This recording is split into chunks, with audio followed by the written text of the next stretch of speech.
Hello guys, welcome to my new blog. आम्ही आज बनवत आहे आंबाडीच्या फुलांची चटणी. हे बघा, आमच्या इथे खूप त्याच्यामध्ये सारे टाकायला लागले. थोडंसं नाही का, याच्यामध्ये कढीपत्ता काय कढीपत्ता पण पाहिजे का? आणि हे बघा किती सारे फुलं लागलेली आहेत. हे बघा, हे बघा. चला, मी नाही बनवणार आहे, माझे मिस्टर बनवणार आहे. चला तर तुम्हाला दाखवतो आता चटणी कशी बनवायची.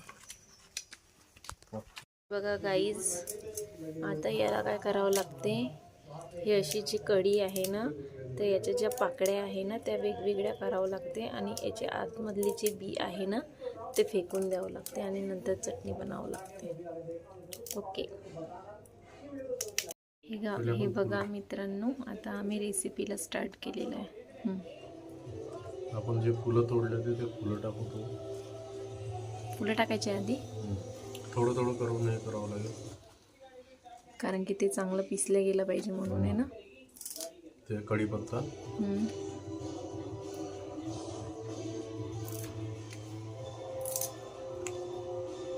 सध्याची दांडी हे थोड्या वेळाने हे करू, आणि मिरची याला धुवून घेतलेली आहे, म्हणजे नरम येणार. सगळं धुवून घेतलेलं आहे ना, फुलं पण.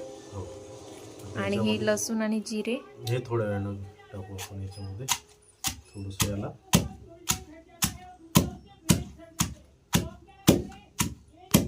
बारीक कुटतपर्यंत याला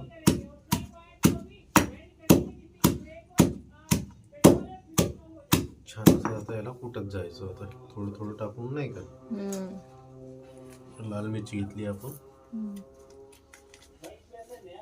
याला जास्त मेहनत लागेल आता बारीक करायला.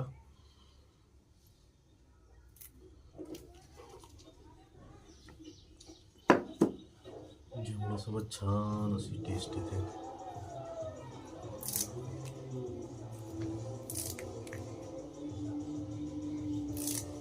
कढीपत्त्याने त्याला छान फ्लेवर येते आणि याची चटणी खूप मस्त लागते.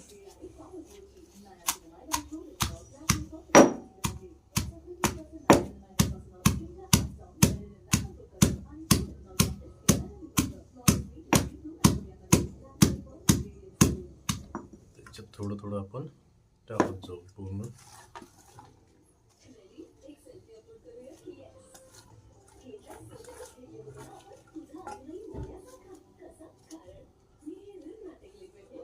आतमध्ये खूप जास्त थंडी आहे म्हणून आम्ही गॅलरीमध्ये बसलेलो आहोत. इथे छान ऊन पडत आहे, उन्हामध्ये छान वाटत आहे.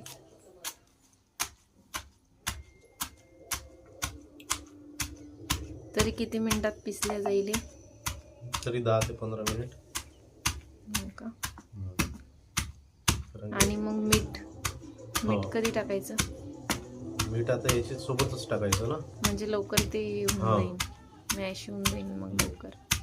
मग याला हे झालं बारीक ठेचून झाल्यानंतर मग याला ताव्यावरती तेल टाकून परतून घ्यायचं. आता याच्यामध्ये टाकू आपण लसूण आणि जिरं.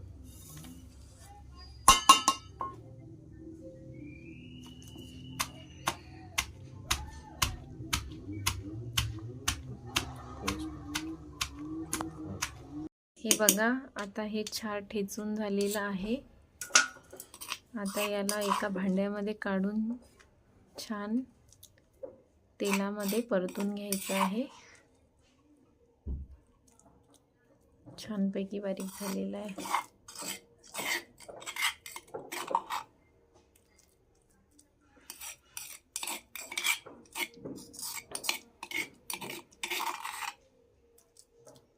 खूप टेस्टी लागते याची चटणी.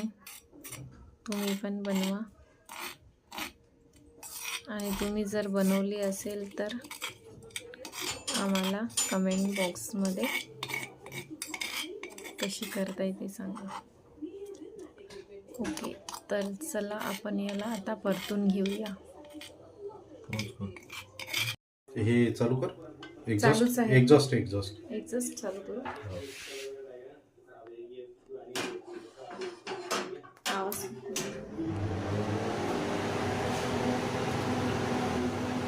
आता याच्यामध्ये काहीच टाकायचं नाही, काहीच टाकायचं, डायरेक्टली फ्राय.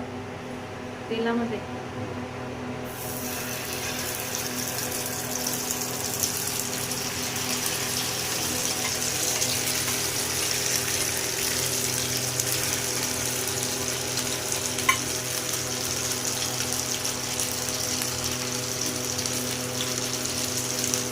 तव्यावर परतून घ्यायचं छानपैकी आणि मग जेवणासोबत छान लागतं आंबाडीच्या फुलाची चटणी.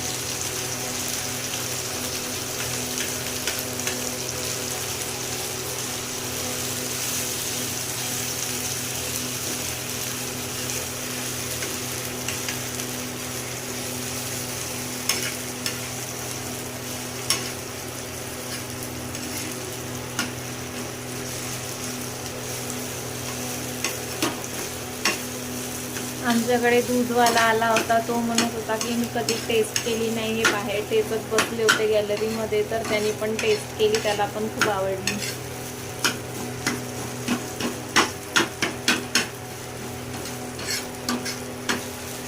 तो म्हणत होता की मी पण फुलं घेऊन जाऊन आता माझ्या बायकोला चटणी करायला लावणार.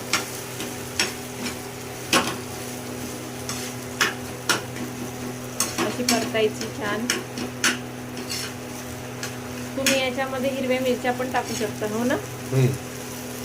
आम्ही पण लाल टाकलेले आहे. तुमच्या आवडीनुसार तुम्हाला जर हिरव्या टाकायच्या असेल तर तुम्ही हिरव्या पण टाकू शकता. नमक याच्यामध्ये टाकलेलंच होतं तेचताना आपण, तर त्याच्यामध्ये नमक काही टाकलेलं नाही आता. हां, ऑलरेडी त्याच्यामध्ये आधीच नमक घातलेलं होतं. हे झालेली आहे आता परतून छान. स्मेल पण येत आहे. याला आपण कच्ची चटणी पण ठेवू शकतो याची. नाही, याला परतून ठेवली तर 2-4 दिवस याला काहीच नाही होत. म्हणजे ही राहू शकते फ्रीजमध्ये पण ठेवण्याची काही आवश्यकता नाही. दिवस राहू शकते ही बाहेरची. बाहेर. आणि जर आपण कच्ची बनवली नाही, तर मग ती खराब होऊन जाईल. कच्ची ते छान नाही लागणार, पानसटच लागणार. कारण का त्याच्यामध्ये पाणी आपण धुवून येत पण होते ना कच्ची खायला. नाही, कच्ची नाही.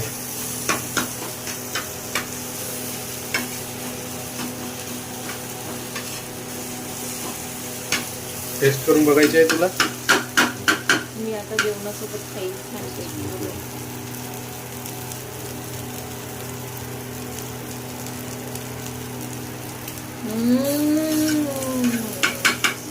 छान आंबट आंबट लागत आहे.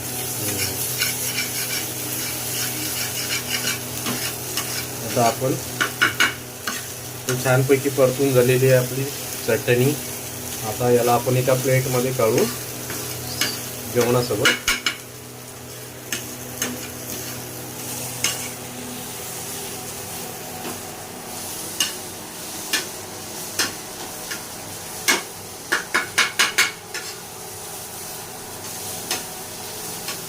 झालेली आहे आपली. आता याच्यामध्ये एका प्लेटमध्ये काढून घेऊया.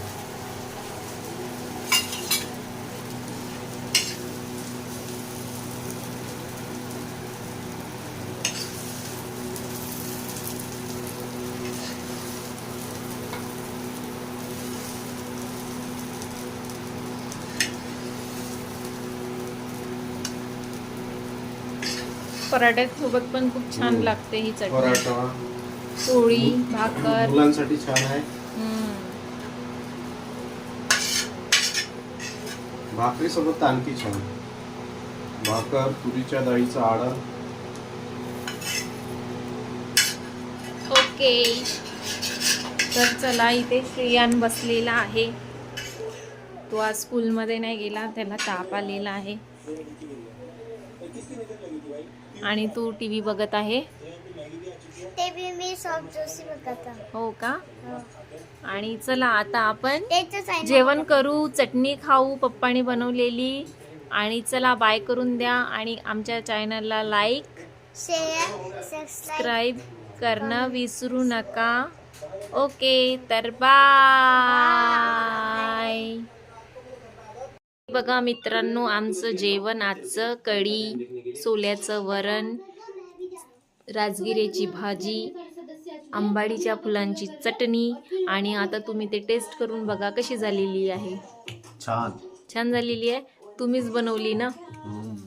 त्याच्यामुळे छान झाली. तर हे आज आमचं जेवण. Okay bye.